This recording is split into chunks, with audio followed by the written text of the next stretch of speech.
Bienvenidos a nuestra edición de Notidiario para el día de hoy. Un tema que ya tiene bastante tiempo andando entre los choferes de autobuses y el gobierno ha sido el aumento del pasaje que se ha mantenido fijo ya por 5 años. Giovanni de Castro, del Sindicato de Transporte Optimizado, explicó a Extra que en el anterior gobierno recibieron el consejo de MEO para hacer un ajuste en el pasaje del transporte público como algo necesario. Actualmente, esa opción ha quedado a un lado por el Consejo de Ministros. Finalmente, De Castro ha enfatizado que el aumento del combustible ha ido en incremento mensual, por lo que a más tardar, en el mes de diciembre, enviarán una carta para atender el ajuste del precio de los pasajes, esperando mayor atención esta vez y que la respuesta sea más satisfactoria. El día de ayer se trató el caso del joven de 17 años acusado de cometer actos inmorales en contra de una menor de 6 años de edad, el 24 de octubre del 2020. La víctima, junto a la tía que estaba a su cargo, contaron a la policía lo que había sucedido. El acusado declaró por su parte que ese día estaba bajo los efectos del alcohol, por lo que el fiscal indicó se trataba de otro caso de inmoralidad, en donde la víctima es una menor de 6 años, por lo que pidió para el acusado 12 meses de castigo. Sin embargo, el juez lo condenó finalmente a tan solo 180 días, de los cuales 150 serán condicionales.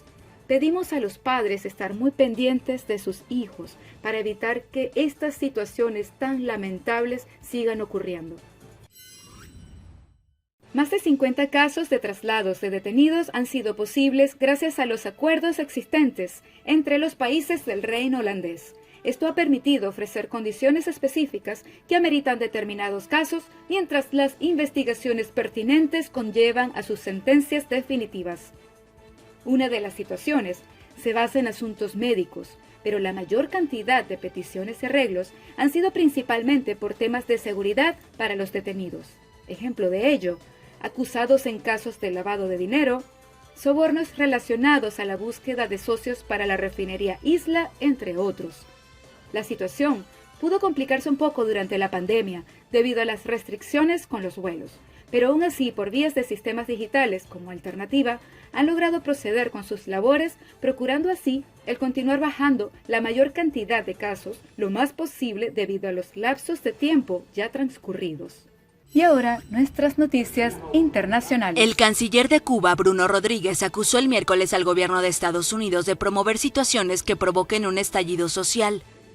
El gobierno de los Estados Unidos sabe perfectamente que con las campañas que arreció en los últimos meses, intenta provocar situaciones de sufrimiento en nuestro pueblo, en la esperanza de que generen condiciones que provoquen el llamado estallido social.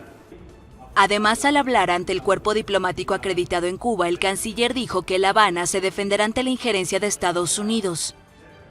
Que impediremos cualquier tentativa de injerencia, intervención humanitaria o cualquier forma de intervención contra nuestra independencia y nuestra soberanía, que durante 60 años hemos defendido y defenderemos al precio de nuestras vidas. Las declaraciones de Rodríguez ocurren en momentos en que se promueve una marcha el próximo lunes en demanda de la liberación de presos políticos. El llamado sucede tras las inéditas marchas del 11 de julio, que dejaron un muerto, decenas de heridos y más de 1,000 detenidos, de los cuales más de 600 siguen en prisión, según la ONG de Derechos Humanos Cubalex. El gobierno cubano prohibió la movilización y ha advertido de consecuencias penales para los organizadores. El lunes, Cuba reabre sus fronteras al turismo extranjero, los estudiantes de primaria vuelven a las aulas y La Habana festeja 502 años de su fundación. Desde hace varias semanas, la Embajada de Estados Unidos en la capital cubana mantiene una campaña en redes sociales para denunciar los arrestos y las sentencias o requerimientos contra los manifestantes. Ha sido incapaz